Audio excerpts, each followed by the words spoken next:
Hi guys, I'm Diaboretti Teddy Seussa, and welcome to the book release party of The Longest Midnight. It's coming out October 15th, but you can hear the audiobook version, parts 1 and 2, on my YouTube channel. I'll have it listed below for you all in case you want to hear it. You can also find links for it on my Patreon page. That's www.patreon.com/epivision. For as little as $3 a month, you can become a patron and get some pretty cool merchandise such as stickers. You can get the latest news about me and my work. And you can also get sneak peeks of books and any other print information that I'm doing. So go now, check it out, and become a patron. Oh, and if you want more stuff on my page, then sign up for the $20 a month package where you'll get cool items such as a sweater and a mug and stickers in small and large sizes.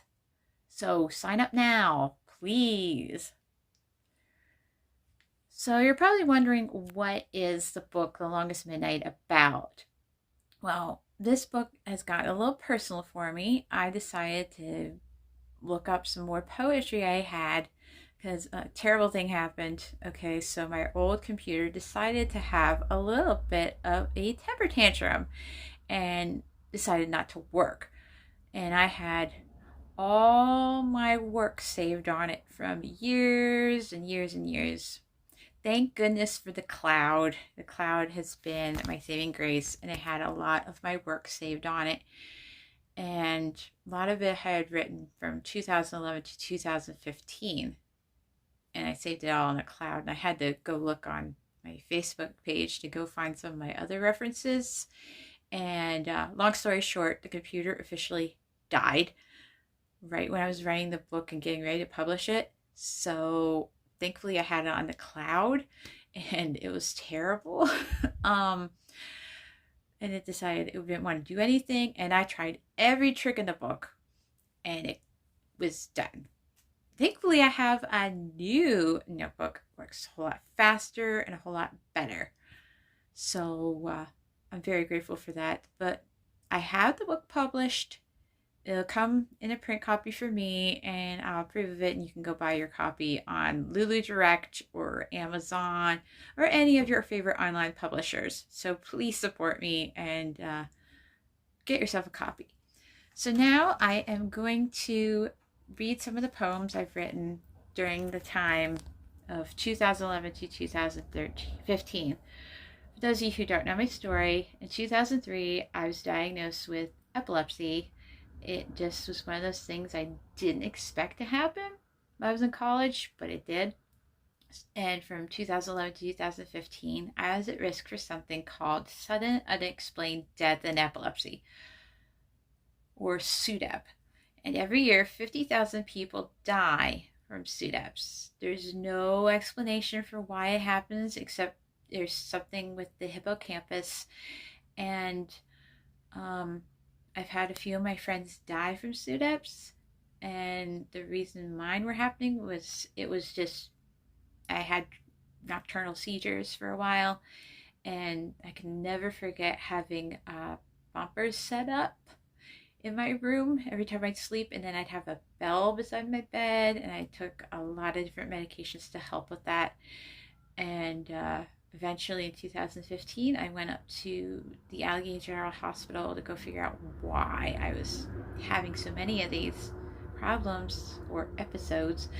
And eventually turned out it was a solution of I was on too high a dosage, and I had way too many medications going on. They were fighting each other. But I am 7 years seizure free. Yay.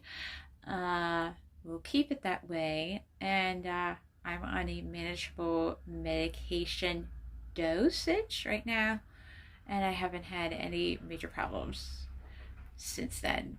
And I will be almost 20 years in with epilepsy. So I've been a warrior of epilepsy awareness, because next month, by the way, folks, is Epilepsy Awareness Month, where people wear purple. So if you see a lot of purple around your neighborhood, purple is the color for epilepsy awareness. And there's a lot of support you can do to learn about what to do if someone has a seizure and the different kinds of epilepsy. There's over 40 kinds of epilepsy. I'll say that again slower. Did you know there are over 40 different types of epilepsy out there?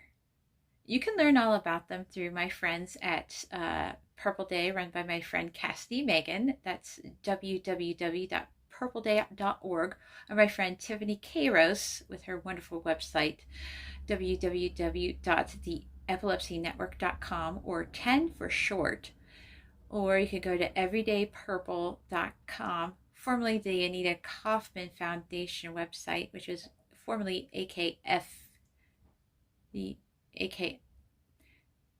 AKFUS.org, but now it's called Everyday Purple. And in November, they're having a purple crayon, the Crayola experience with purple crayons over in York, PA, which is on, I think, November 4th is when they're having it. So if you want to get tickets for it, please do so now. But that's enough announcements about epilepsy awareness and why I do it and why I wrote this book. So now I'm going to read for you some sneak preview stuff from my book. The first poem I'd like to read is called Short. And I wrote this poem, I think back in 2011, 2012. I forget. Facebook would remember. I can't. And even that's wrong, so we split the difference. So I hope you enjoy this. It's called Short.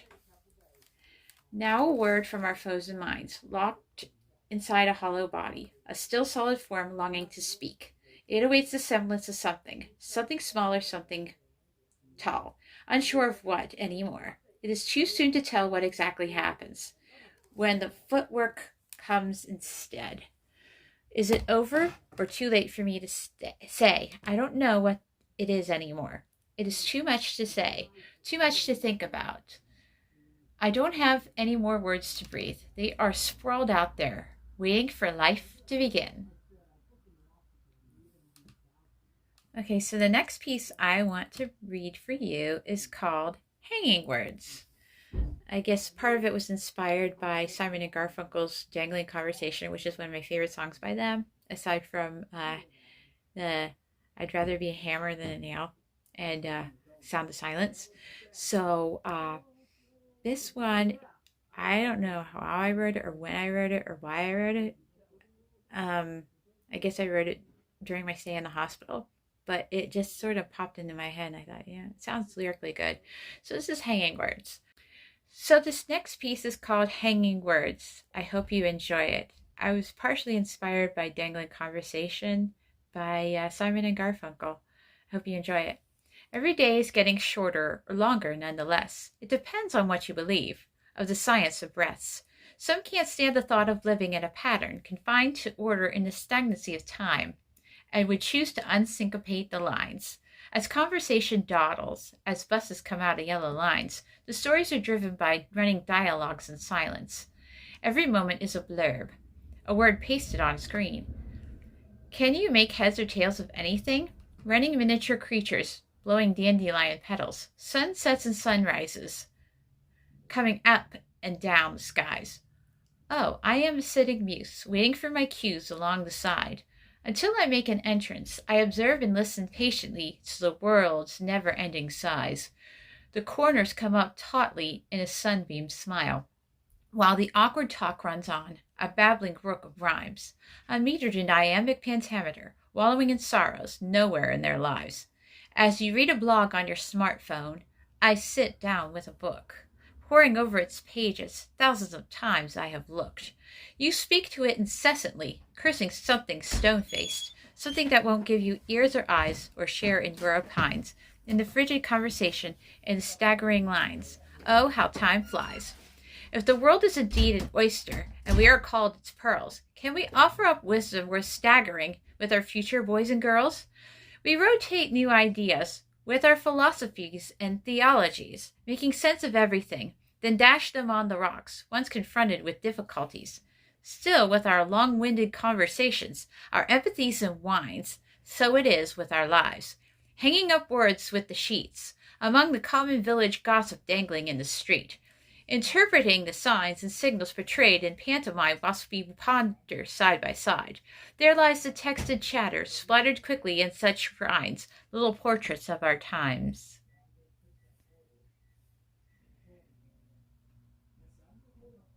It's been very interesting collecting the pictures for the book. I have one with a picture of a camera. It says smile on it. But one of my favorite ones is a picture with my late grandmother's hand and her very first great granddaughter and my cousin's wife all holding hands, the three generations. And I wrote a poem to perfectly collaborate with it called Hands. And if you see the picture, you'll probably go, oh, that's like the best picture ever. Okay.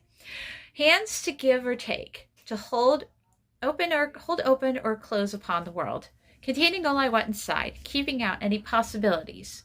Open hands to give what I have away, closed to grasp and claw the prospects, whittled down to nothing. Opened, I awaken new days, new hopes, new dreams. Closed, they disappear from sight. Hands to choose my destiny. Will I fulfill all I meant to in the months and years, or limit my options as I feel best suited? Hands to hold and hands to mold, hands to shape and hands that make the world a better place. Hands that harm and hands that heal, hands that break and hands that seal a promise. Hands to give or take. Which ones will they be today?